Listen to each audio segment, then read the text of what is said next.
الحمد لله رب العالمين والعاقبة للمتقين ولا عدوان إلا على الظالمين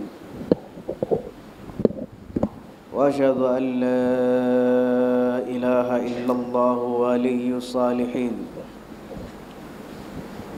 وأشهد أن سيدنا محمد خاتم الأنبياء وإمام المرسلين اللهم صل وسلم على هذا النبي الأمين وعلى آله وصحابته ذوي الشرف العظيم اللهم إنا نتوجه إليك في هذه الساعة ولعلها ساعة الإجابة أن تيسر علينا أمورنا وأمور الدنيا والآخرة اللهم قضي جميع حاجاتنا أخرجنا من الشقاوة إلى السعادة ومن الإهانة إلى الكرامة ومن الذل إلى العز ومن السخط إلى الرضا ومن النار إلى الجنة ومن الفقر إلى الغنى ومن الإساءة إلى الإحسان ومن أنواع الشرور كلها إلى أنواع خيرات كلها اللهم اهدنا واهدي بنا واجعلنا سببا وسبيلا لمن اهتدى اللهم اهدنا واهدي بنا واجعلنا سببا لمن اهتدى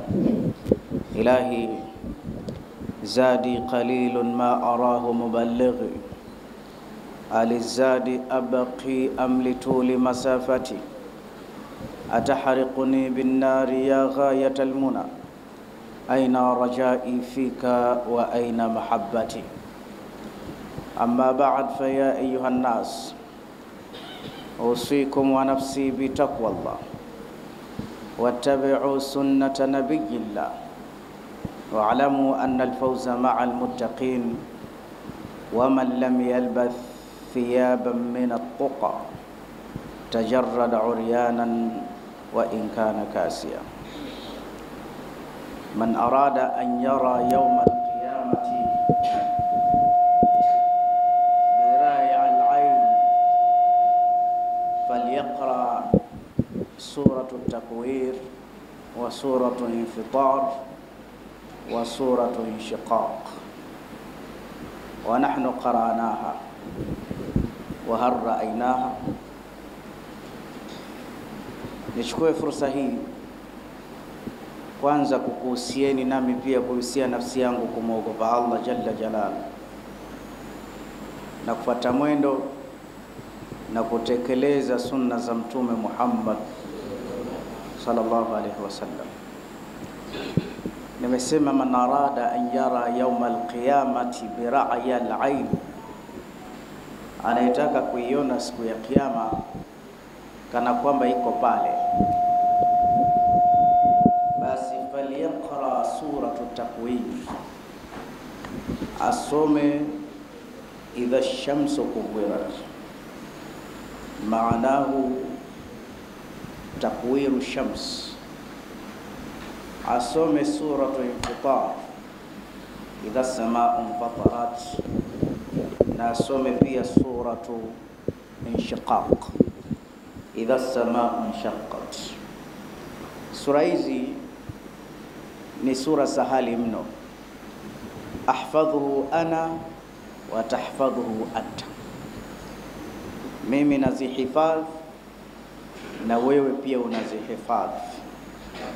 Zipo katika juzuu ya amma, lakini ukizipita zinasisimua kuhusiana na siku ya Judgment Day, siku ya mahshar, siku ya msiba ugangao moyo, siku ambayo ina haul, ina vituko.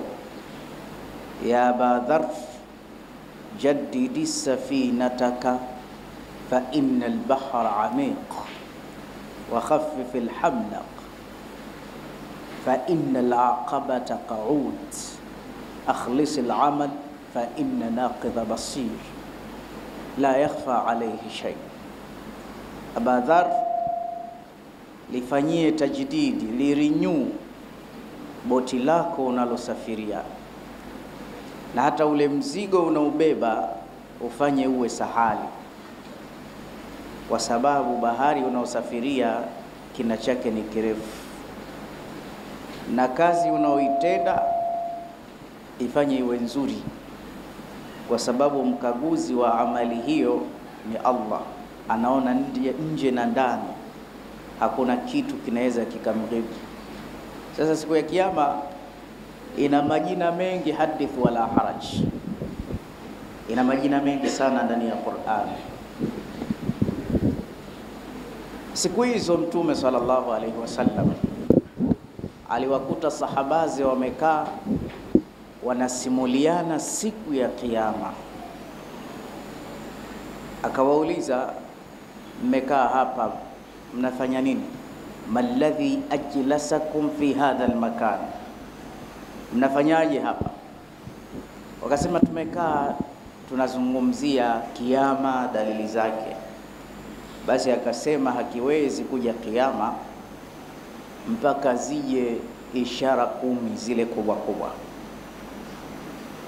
alama 10 kubwa kubwa, na ujaji wake ni mfano wa tasbihi ile ikikatika kishanga kimoja zote zinafuatia. Kwa hiyo zile ishara 10 ndo zilivyo. Takhruju daba, mara akatokea mnyama, tati dukhan, mara ukazuka moshi, tati nar, mara ukaja moto, kisha akatoka Yajuja Majuja, kisha akaja Masihi Dajjal, kisha akaja Isa ibn Maryam. Yazini zinafuatana mpaka zile 10 nzito.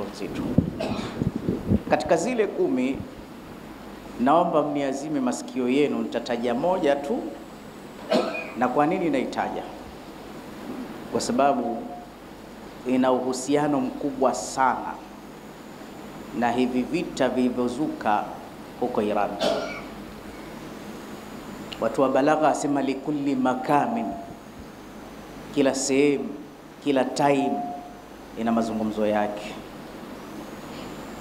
Ukiwa mjini, zungumza mambo ya mjini kidogo ili uende na wakati, watu wataelewa.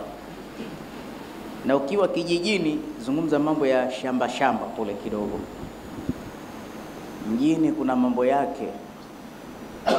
Kama mjini kama Dar es Salaam kuna mazuri mengi sana.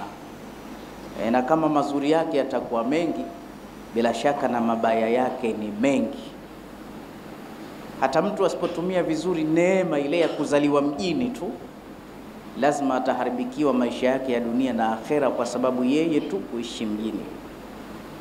Kwa sababu mjini kuna watu wa aina 4: alimun wa jahilun wa ghaniyun wa faqirun. Mjini Dar es Salaam yuko mwana wa chuoni, mimi nasema kuna wanazuoni, yuko shekhe, na kama yuko alim na mjinga atakuwepo. Na mjinga si tusi, ni mtu hajajua jambo, akifahamishwa ule ujinga hakuna tena. Na tajiri pia yupo, na tajiri akiwepo na fukara pia atakuwepo. Abdallah bin Umar radhiyallahu ta'ala anhu aliwaona zamani hawa, akasema qiwamul hayati bi 40, maisha yanasimamia miguu 4: alimun amilun biilmi, apatikane mwana chuoni lakini mwenye kuifanyia kazi elimu yake. Wajahilun la yastakbiru an yataallama, na mjinga asokuwa na kiburi ya kusoma. Wa ghaniyun la yabkhalu bimalihi, apatikane tajiri asokuwa na ubakhili na mali zake, hasa katika majambo kama haya ya kujenga misikiti. Wa faqirun la yabi'u akhiratahu bidunya, lakini pia apatikane na fakiri ambaye haiuzi akhira yake kwa sababu ya kutafuta dunia yake. Na siku zote mambo yanaanza kuharibika juu. Fa idha lam ya'mal al-alim bi'ilmi, ikiwa mwanachuoni ataacha kufanyia kazi elimu yake, akaitumia mwenyewe kwa mambo yake, au asiitumie tu. Vitabu havifunguliwi mpaka ifike Ramadhani ndo darsa. Yastakbiru aljahil an yataallama, ndo pale mjinga naye huona kiburi ya kusoma. Wa idha yabkhalu alghaniyu bimalihi, na tajiri naye akiwa na mkono mfupi, akiwa bakhili na mali zake, wallahi baa faqiru akhiratahu bidunya, na mjinga naye huuza akhira yake kwa kutafuta dunia. Wacha na mimi niende mbali, niende mbele, ni make it chochote katika dunia au ya akhira, tutajua mbele kwa mbele. Na kila mmoja ana responsibility yake kwa ajili ya Uislamu. Unayo position. Kama wewe ni mjinga, jukumu lako ni nini? Kama wewe una mali, jukumu lako ni nini? Hizi ni hali za mjini, na mjini yote haya ya. Sasa leo kumetokea vita Iran, lakini pia vimetokamana na Israeli, lakini pia vina surround mpaka Palestine. Vita vimepiganwa na logo ya Uislamu ni amani. Mimi nashangaa na ninapata tabu nikiwaona guys al-shabab, shubana, vijana wa Kiislamu wakiushabihisha Uislamu na kuua na fujo na vita. Hayo mambo yapo. Uislamu hayo sio mambo yake, na Mtume hapendi vita. Alisema la tatamanna liqaa al-adu, sitamani mapigano, kukutana na maadui. Fa in kana la mahala, ikiwa no way out, hamna jinsi, fasalullahu al-afia, muombeni Allah salama, kwa sababu vita havina salama. Kuna watoto wadogo, kuna wajane, kuna wazee. Alhasiri, vita ni jambo baya. Na Mtume alipopata utume tu, cha mwanzo alikuwa akiwaunga watu. Hapendi watu wagombane. Hakuna kitu chenye thamani kama alamni, amani. Angalia amani ikitoweka tu kwa familia yako, wewe na mkeo, wallahi unaweza ukawa unaongea barabarani peke yako. Kwa hiyo Waislamu, ndio maana hata sheria za jihadi ni nyingi. Watu wakikufanyieni uadui, Allah anasema msiwafanyie uadui ila kwa kadri ya ule uadui waliokufanyieni. Wala taatadu, msichupe mipaka. Msichupe mipaka. Uislamu unakataza kuvunja amani mpaka ya miti. Yani Uislamu umekataza mpaka kukatakata miti ovyo, kuharibu vyanzo vya maji. Fattaqu mala'ani thalatha alladhi yatakhalla fi tariqi an-nas au dhilli al-muthmira wama ashbaha dhalik. Hata kukojoa kwenye vyanzo vya maji watu wanatumia. Uislamu hautaki vitu kama hivi. Kwa hiyo vita vina athari mbaya. Mji wa Iran, vita vimelindima, vimepoa, lakini kuna hatari moja mzito sana.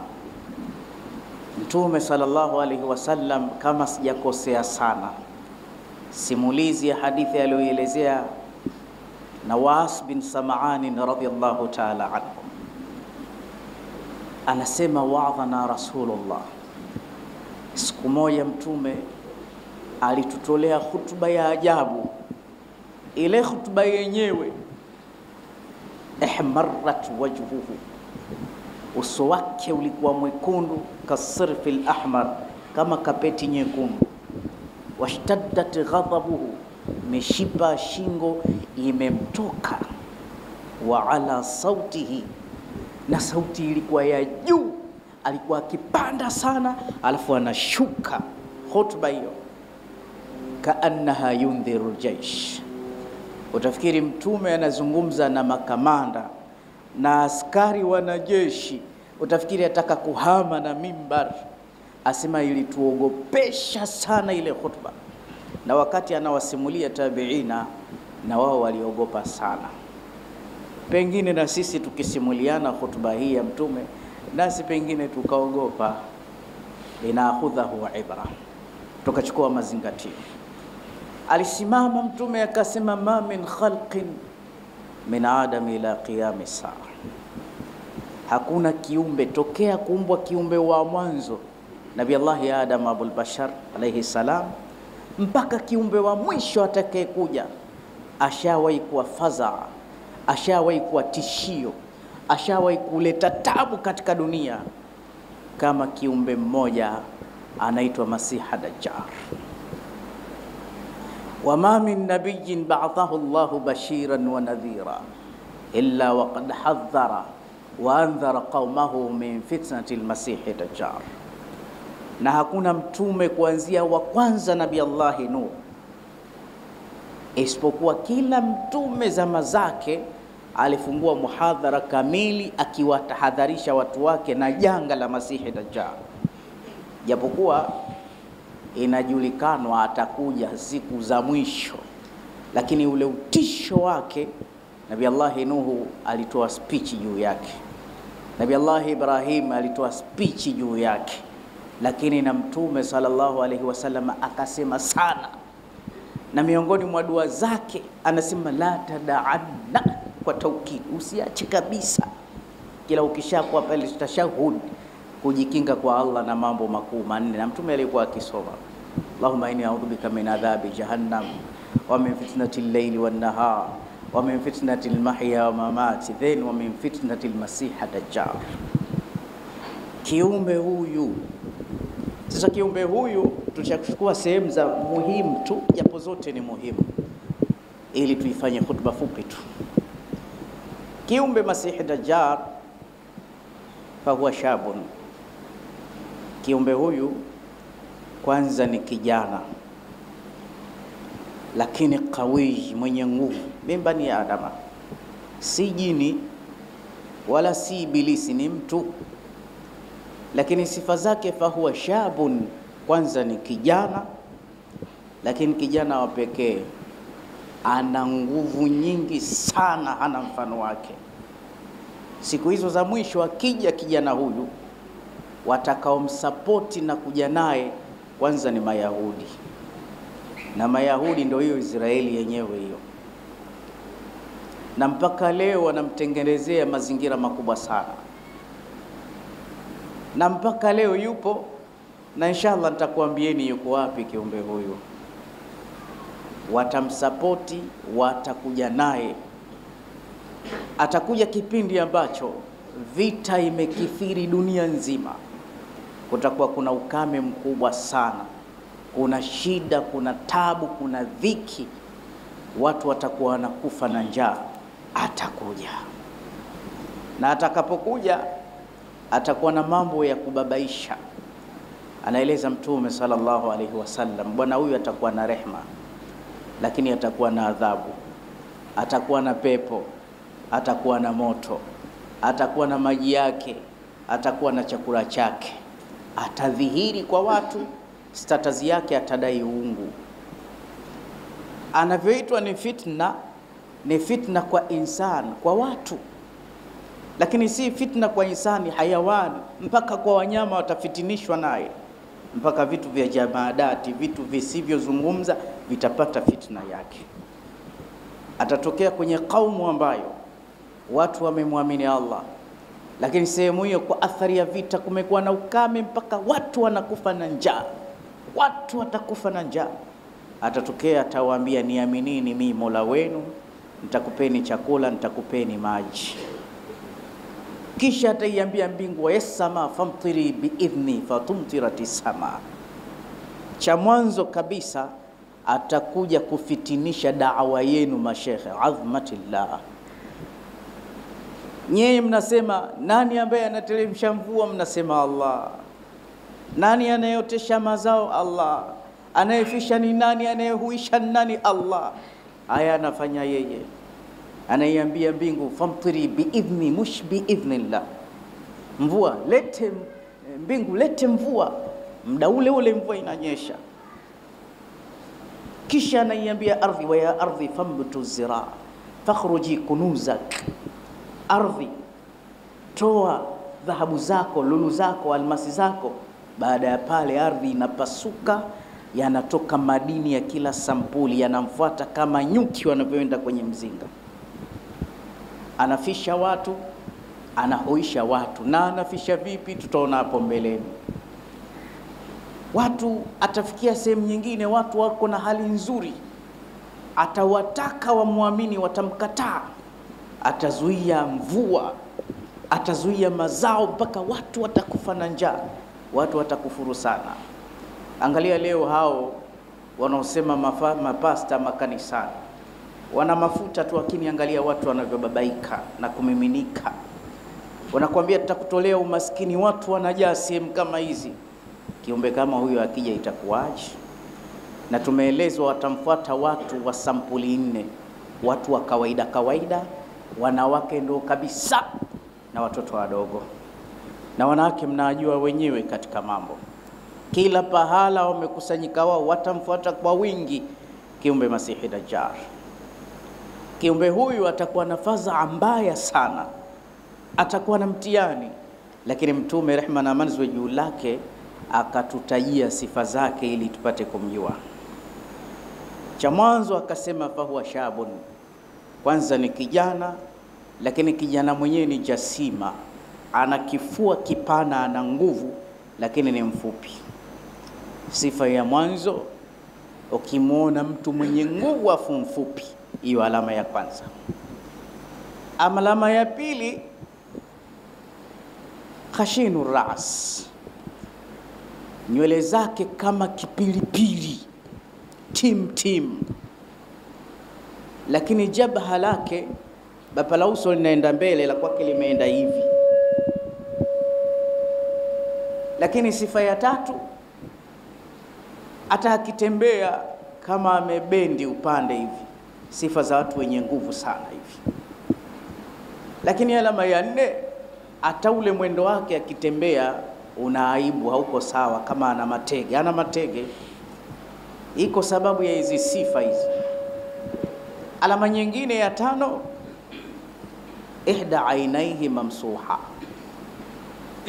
moja ya jicho lake ni chongo, khafifa albasar.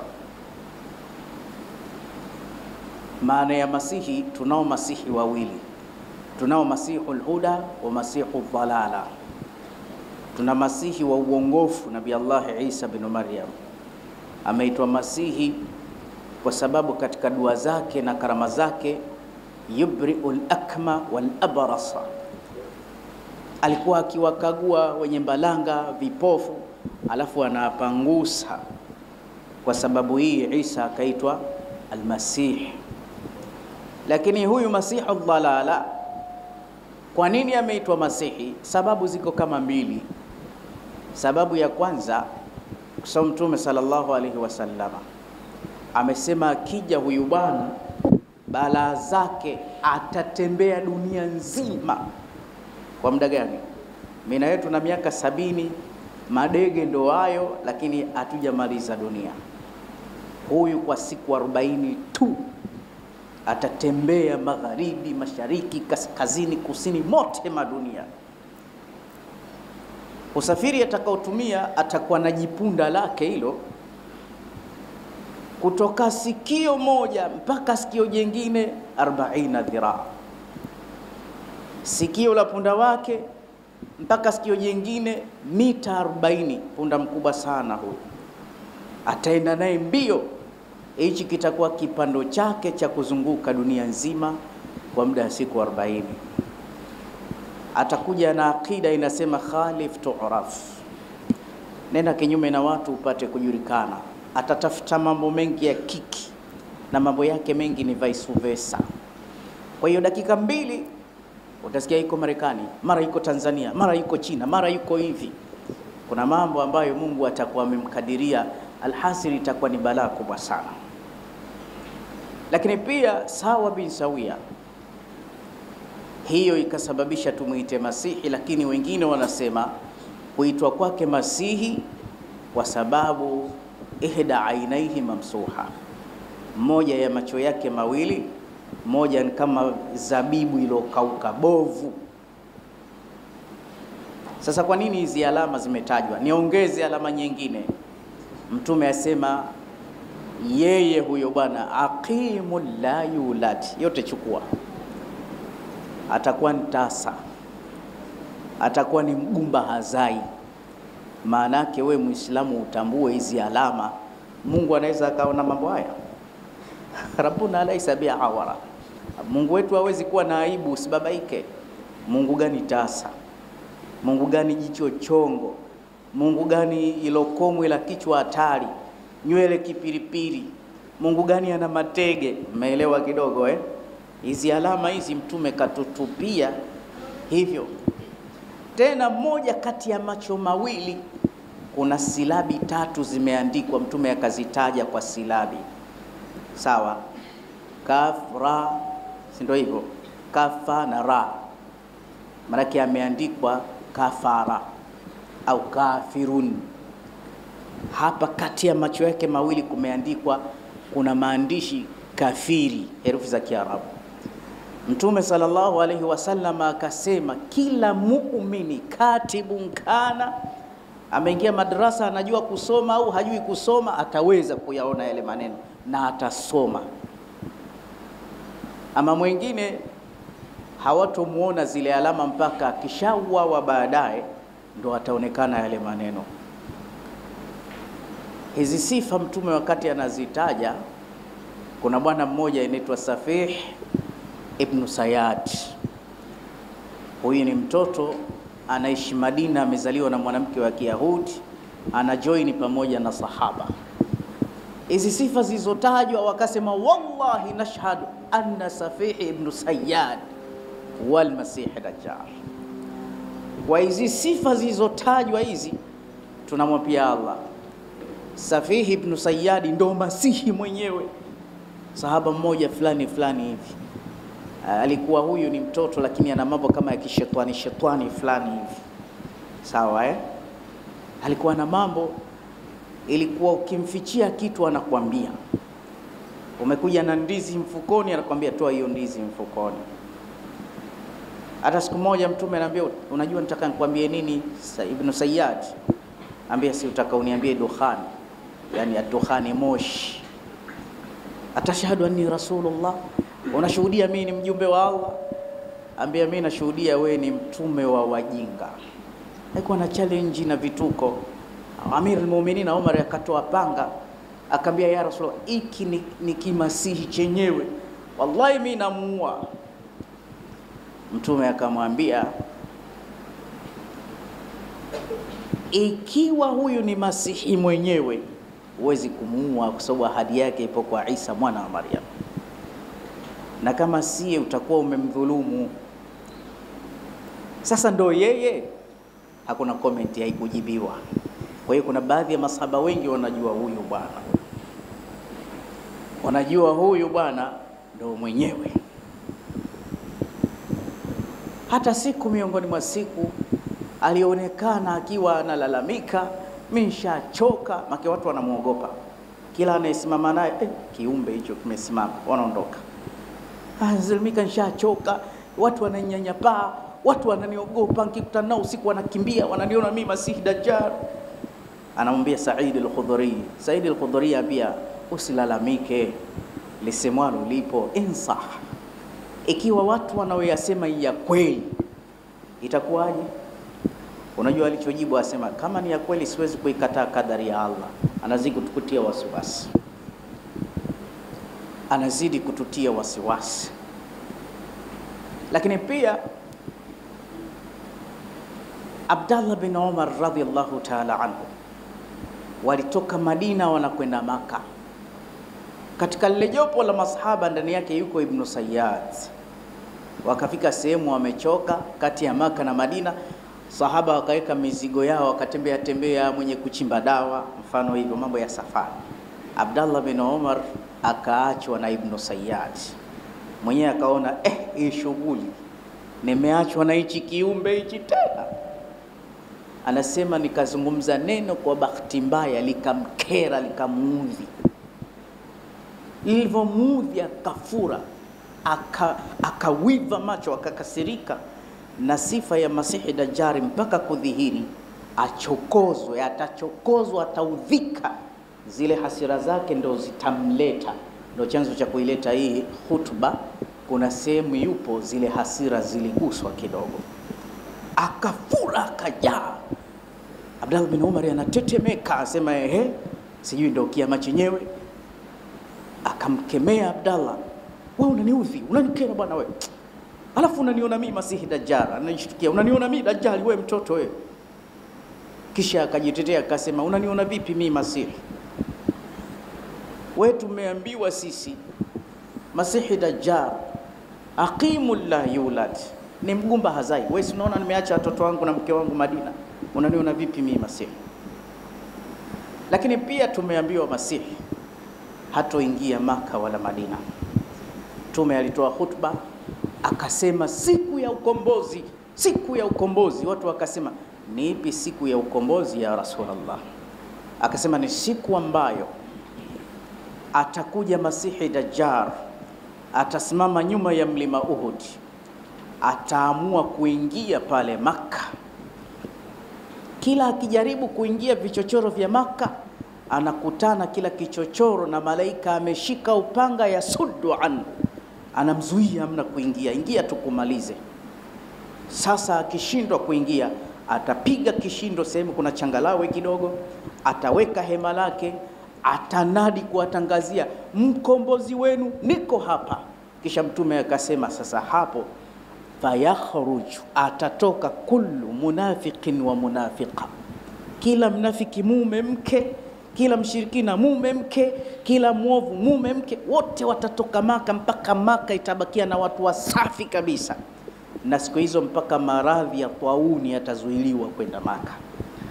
Sasa yule bwana akasema, tumeambiwa huyu haingii, wewe si unaona nimetoka Madina naenda Maka kuhiji, kwa nini unaniona mimi ni Masihi? Lakini pia kinachotutia wasiwasi katika zama za Sayyidina Uthmani, alienda vitani. Katika vita ile hakuonekana kuuawa, lakini alipotea mpaka leo, wala hatujui kaburi lake liko wapi.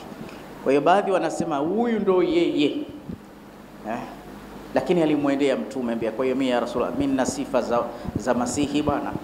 Akamwambia, una wasiwasi gani? Yule kafiri, wewe Muislamu una wasiwasi gani? Ibn Sayyad. Masihi Dajjal, kuna bwana mmoja anaitwa Tamimu Dar radhiyallahu ta'ala anhu, sahaba wa Mtume alislimu. Anasema tulisafiri tukaenda bahari ya Sham, naenda Iran. Sasa tulipofika Syria, tupo kwenye kurukuru. Kurukuru ni chombo cha majini, iwe dawi, iwe feli, iwe pantoni. Watu 30, maji yakapiga mawimbi, chombo kikapotea, tukaingia mkondo sio.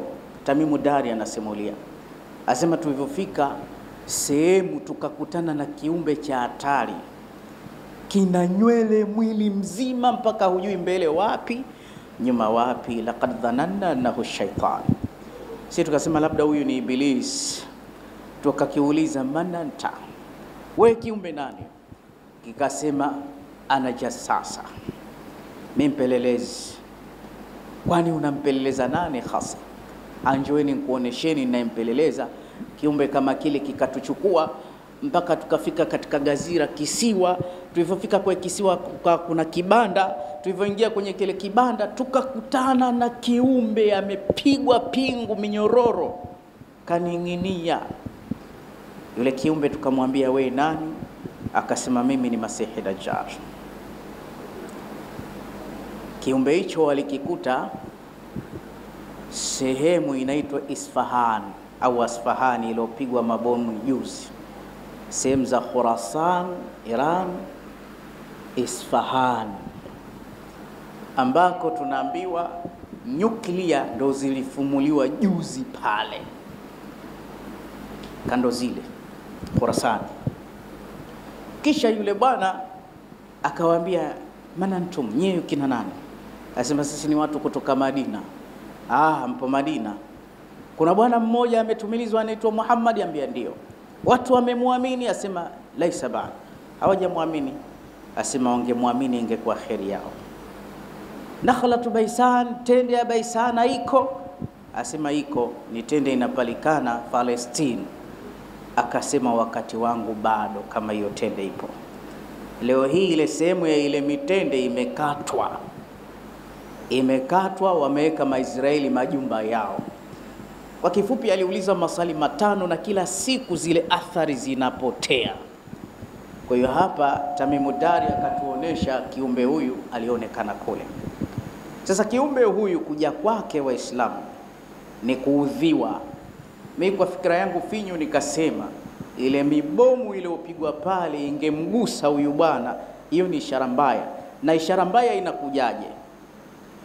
Chanzo cha kuja kwake Mtume anasema makhatibu, wahadhiri, wazungumzaji wakiwa wamejisahau kulizungumza jambo la Masihi. Yani hutuba za Ijumaa chama na wao, siasa na wao, radi na wao, lakini ikawa dhikri ya Masihi haizungumzi kabisa. Basi ghafla hapo ndo wanapotokea. Na mimi nikaona leo nije nimzungumze ili asitokee. Maana kwa leo kwa Dar es Salaam unaweza ukakuta ni watu wa kuhesabika wakataja janga hili. Kwa hiyo tumzungumze ili asije tuvuke, kwa sababu kuja kwake balaa kweli kweli. Kwa sababu atakuja siku hizo watu wana hali mbaya, wana hali ngumu ya kiuchumi, ya chakula, watu wako taabani. Kisha akija anakufurisha watu, itafikia stage anasema fayakhruju rajulun mu'min, hali itakavyokuwa mbaya atatokea muumini mmoja aliyokuwa na imani ya sawa sawa. Anaulizwa ila aina, unaenda wapi? Ambia ila hadha ar-rajul alladhi kharaja alaina, namfuata huyu jamaa kazuka siku hizi, namtafuta mimi. Anaulizwa unamwamini? Ambia siwezi kumwamini, kwani Mungu ana jicho moja bwana. Watampiga nusu amuue, kisha wale watu watasema alishatangaza Masihi mtu asiuawe mpaka afikishwe mbele yake. Yule bwana anafikishwa mbele ya Masihi, Muislamu huyu sijui ndo ametokea msufini siku hizo. Masihi anaambia unaniamini? Ambia la. Daa bil minshar, anasema hebu leteni msumeno, tizameni na muadhibu mja wangu huyu kwa kunikosea. Mtume asema fafu dhi'al minsharu fi mafriqi ra'sihi, unawekwa msumeno katikati ya kichwa cha muumini, fashaqahu hatta waqi'a shikaha, anapasuliwa vipande viwili, cha kulia kule cha kushoto kule. Kisha anawatizama watu, anawaambia mmemwona mja wangu alionikufuru, tizama nampa uhai, namhuisha. Ndo maana hii ni fitna kweli kweli, namhuisha sasa hivi, na nikimhuisha bado hatoniamini. Anamuita, tawakaf, simama hapo ulipo. Mtume anasema kinatoka kipande cha kulia, kinatoka kipande cha kushoto, mpaka mtu anakuja kujiunga na kuwa mtu kamili, anasimama. Anaambia unaniamini? Yule muumini asema wallahi ma zadatu illa basiratin ala basira, wallahi sikuamini kabisa, ndo nadhidi kukukadhibisha, kwa sababu Mtume ashasema wewe utakuwa fitna sana, mitume washahubiri sana, wewe utakuwa mtihani mkubwa, mimi sikuamini. Watu waliokuwa pembezoni wasema hasa huyu kama si Mungu atakuwa nani huyu? Nani anaweza kuyafanya haya? Anawaingiza watu peponi wanaomwamini. Anampasua kwa mara ya pili, kisha anamhuisha tena. Huyu bwana hataki kumwamini. Kisha anamuuliza awalidaka hai, wazazi wako wako hai? Baba yako yupo, mama yako? La, wamekufa. Anaenda mpaka kwenye kaburi la wazazi wako, linapasuka kaburi, wanatoka, anawafufua wazazi wawili. Wafikiri inahitajika imani ya siku matwende hii? Mtihani mkubwa sana, mtihani mkubwa. Anakuambia hawa sio, na wazazi wanakuambia muamini, huyu ni Mungu. Angalia katutoa kaburini, angalia tunaenda peponi, muamini mtoto wetu. Lakini yule muumini asema hata umfufue Mtume Muhammad mimi sikuamini. Na ndio maana akaitwa Dajjalun, maana yake kathirul kadhibi. Kiarabu ukimuita mtu Dajjal, muongo. Kwa hiyo ukitia Dajjal, muongo sana, na uongo wake kufunika haki na batili. Wale fayakhruju minha, wakatoka pale shaitanani, mashetani wawili, kwa sababu mashetani watamsaidia, si wazazi wako. Hawezi kufufua watu tena. Ulama anasema atafufua mtu mmoja tu, mtu mmoja tu, ndio huyo anayecheza naye. Kisha anampasua kwa mara ya pili kichwa chake, anampasua baada ya kutokuamini. lakini kichwa Mungu anamjalia muumini huyu kinakuwa kigumu kama chuma akipasuki, msumeno unadunda. Baada ya pale anawaambia askari wake, iqdhifuhu fi nar, nendeni kamtupeni katika moto. Basi askari wanambeba Muislamu yule, anapelekwa narun tataajjaj, ana jahannama yake inanguruma, lakini Muislamu kwa imani yake sema, wallahi nipelekeni, huo sio moto, nendeni mkanichome. Ujaidina umezidi huo. Anashikwa, anatupwa kwenye janga la moto, lakini akikanyaga moto hatua ya kwanza, hatua ya pili, anakutana na pepo ya Allah subhanahu wa ta'ala. Mtume anasema huyu bwana akija, lahu jannatuhu wa nar, ana pepo na moto. Jannatuhu narullah wa naruhu jannatullah, lakini vitu vyake ni kinyume nyume. Pepo yake ni moto wake Allah na moto wake ndio pepo yake Allah. Kwa hiyo Mtume akasema akija tujikaze, tujitahidi kumkufuru ili atutie motoni ndio peponi. Sasa ufikiri ni kitu rahisi hicho? Unaona moto hivi hivi, hatari kubwa sana hii.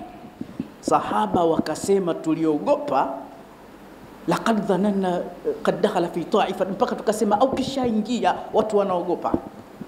Mtume akaambia msiwe na wasiwasi, wa in dakhala wa ana ma'akum fa ana hajijuhu, msiogope kama hivi sasa ataingia sasa hivi, msiogope, mimi aniwezi, hataonesha hata mambo yake mamoja, mimi nitamzuia. Wa in dakhala wa ana lastu ma'akum, tabu akija na mimi sipo, na sasa hivi Mtume hayupo, fa kullu mri'in hajiju nafsuhu, basi kila mmoja mwenyewe atajua nafsi yake ifanyeje. Akija sipo, mtiani. Lakini Mtume anatupenda akasema, wallahu khalifatul mu'minina yawma idhin la an as'ala Allah, na muomba Mungu hasa siku hizo Mwenyezi Mungu awatawalie, wasimamie Waislamu kwa dua ya hapa. Kila Muislamu hatosumbuliwa na shari za Masihi Dajjal. Na Mtume akaongeza, waman adraka minkumul masiha, mtu umetoka hapo nje ghafla, maana sijui kama nitamaliza hutuba ya Ijumaa hajatokea, maana zama za Mtume walisadiki atatokea, yupo jamanini, yupo jamanini. Ndio maana Irani ikipigwa mabomu ilikuwa sielewi kabisa, nikasema kiumbe hicho kitakuja.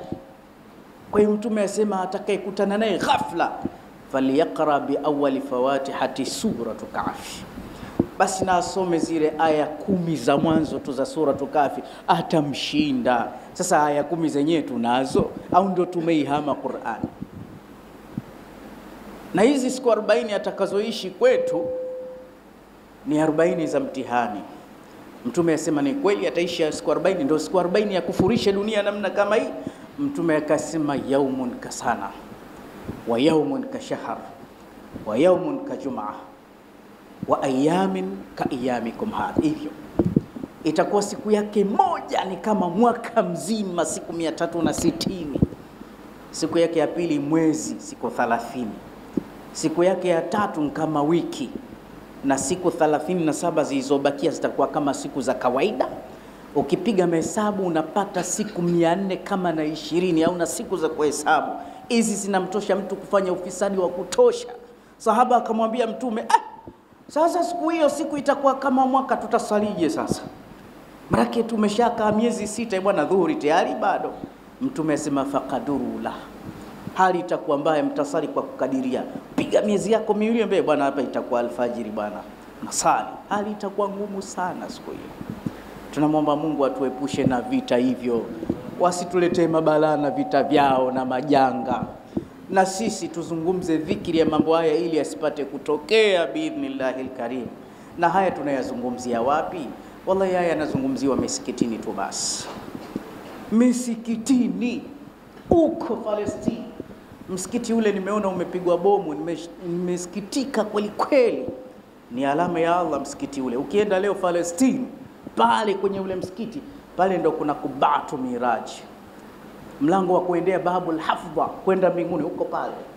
Mtu afe huko msufini atakufa huko, lakini roho iende mpaka Palestina. Msikiti mkubwa sana ule, lakini pale kuna atharu qadamun nabii sallallahu alaihi wasallam, pana unyayo wa Mtume pale. Pale ndo mitume walisalishwa na mtume pale. Ukienda pale pana parking ya Burako, kuna kidole kwenye jiwe lilotobolewa na Jibril mpaka leo. Ukifika unaona pale. Bali sio hivyo tu, kaburi ya Sayyidina Yahya bin Zakaria liko mle ndani. Bali sio hivyo tu, kuna Sakharatu Sharifa, kuna jiwe tukufu pale. Wakati mtume anakwenda Isra wal Miraji, kuna jiwe mle msikitini lilinyanyuka usawa wa msikiti mpaka katika sakfu. Farakaza Jibril qadamahu faqala innaka lam tuda. Jibril akalipiga na mguu wake akamwambia, fanya heshima kidogo, wewe hujaalikwa mbinguni, aloalikwa ni mtume Muhammad. Kwa mapenzi ya mtume takaliende. Lilishuka lile jiwe, wanasema limekaa usawa wa mswala, alijakaa mpaka chini. Mpaka leo ukifika unaona vitu kama hivi. Lakini ile ardhi ile mtu, Allah anasema alladhi barakna hawlahu, sehemu ile imebarikiwa. Wanasema akthar al-anbiya bu'ithu wa matu hunaka, mitume wengi sana wametumilizwa pale Palestina na wengi wamefilia pale. Ukienda kina Nabii Allah Ismail na Nabii Allah Suleiman wako pale na mitume wengi sana pale. Kwa hizi ni sehemu za kuombea dua, hivi vita viondoke biidhnillahil karimu. Na ule msikiti inshallah one day yesi tutauchukua, lakini pia kuuchukua kwetu ni katika alama vile vile za kiyama. Lakini mwisho kabisa tutakuja kuelezea huyu bwana ufaji wake, atakuja kuuawa siku za mwisho na Nabii Allah Isa alayhi wa ala nabiyina salatu wassalam. Khutba ya leo inatufundisha kwamba tusifurahie tu vile vita, wapigane wauane, ni hatari kwetu. Lakini pia kuwaombea Mungu watu waachane na vita, kwa sababu vina athari kubwa. Lakini mwisho kabisa kuhitimisha Ijumaa yetu katika nchi yetu, tumwombe Allah atupe amani. Tuombe amani kwa moyoni, si kwa sababu ya chama tawala au chama ambacho hakiko ndani ya madaraka. Isipokuwa tuombe amani kama Waislamu, kwa sababu amani, sisi ndo wadau wa amani. Mtume alikuwa anapenda sana amani kuliko maelezo, kwa sababu ikikosekana amani hata kufanya kwetu ibada hakutokuwa sawa. Tangazo langu kama hutuba ya mwisho lilivyosemaga, misikiti kama hii, tumesikia darasa kama hii, ni darasa imeshiba, umeokota mawili matatu. Sasa ipo haja sasa misikiti ikatengenezwa sawa sawa. Kwa hiyo shimeni insha Allah kwa kuendeleza majambo kama haya. Baada ya sala kila mmoja atoe sadaka yake nzito kwa kuzingatia msikiti ambao uko nje ya msikiti huu, kwamba tunajenga msikiti hapo, tupate msikiti mkubwa, waje wazungumzaji, waje wasemaji, wangurume, tufahamu mambo mengi. Leo pangekuwa hakuna msikiti huu japo ni mdogo, singekuja mimi kusema mambo kama haya na wewe ukapata faida na mimi nikapata faida. Kwa hiyo ipo haja misikiti tuiwezeshe, kwa sababu hii misikiti ndio inatusaidia hii kuingia peponi. Tunamwomba Allah tujalie kila la khair na tuepushie na kila la shari. Inna Allaha malaikatahu yusalluna وقال عز من قائل عليم فإذا قرأت القرآن فاستعذ بالله من الشيطان الرجيم. أعوذ بالله من الشيطان الرجيم. بسم الله الرحمن الرحيم. إذا السماء انفطرت وإذا الكواكب انتثرت. بارك الله لي ولكم بالقرآن العظيم ونفعني وإياكم بالآيات والذكر الحكيم. أقول قولي هذا واستغفر الله لي ولكم فاستغفروه إنه هو الغفور الرحيم وهو البر الكريم.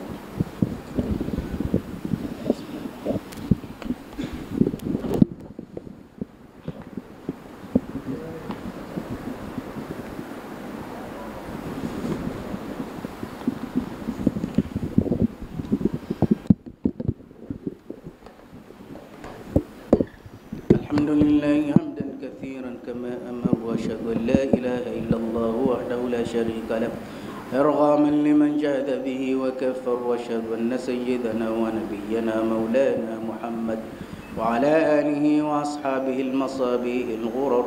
عباد الله اتقوا الله من سماء اللغو وفضول الخبر وانتهوا عما نهاكم عنه وزجر. واعلموا أن الله أمركم بأمر بدأ فيه ونفسه وثنى بملائكته المسبحات وقدسه وثلث بكم أيها المؤمنون من برية جنه وإنسه فقال تعالى مخبرا وآمرا إن الله ملائكته يصلون على النبي يا أيها الذين آمنوا صلوا عليه وسلموا تسليما.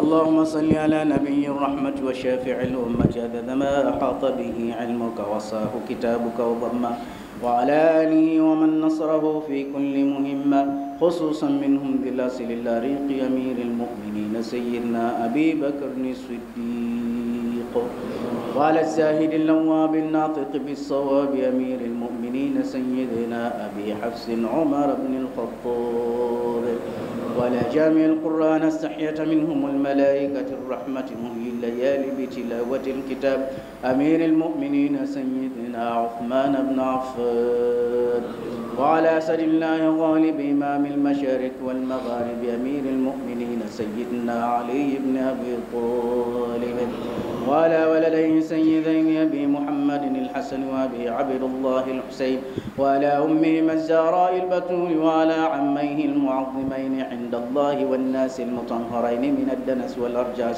أبي عمارة الهمزة وأبي الفضل العباس، وعلى بقية العشرة المبشرة الذين بايعوه تحت الشجرة طلحة الفياس والحواري الزبير وسعد الهدى وسعيد الخير وعبد الرحمن الزكي شاكر وأبي عبيدة الزاهد الزاهر رضوان الله تعالى عليهم أجمعين إلى يوم الدين. اللهم أعز الإسلام والمسلمين وأذل الشرك والمشركين وانصر جيوش المسلمين ونكس أعداءك أعداء الدين واختم لنا بخير منك يا أرحم الراحمين. اللهم اغفر للمؤمنين والمؤمنات والمسلمين والمسلمات الأحياء منهم والأموات. ربنا آتنا في الدنيا حسنة وفي الآخرة حسنة وقنا عذاب النار برحمتك يا أرحم الراحمين.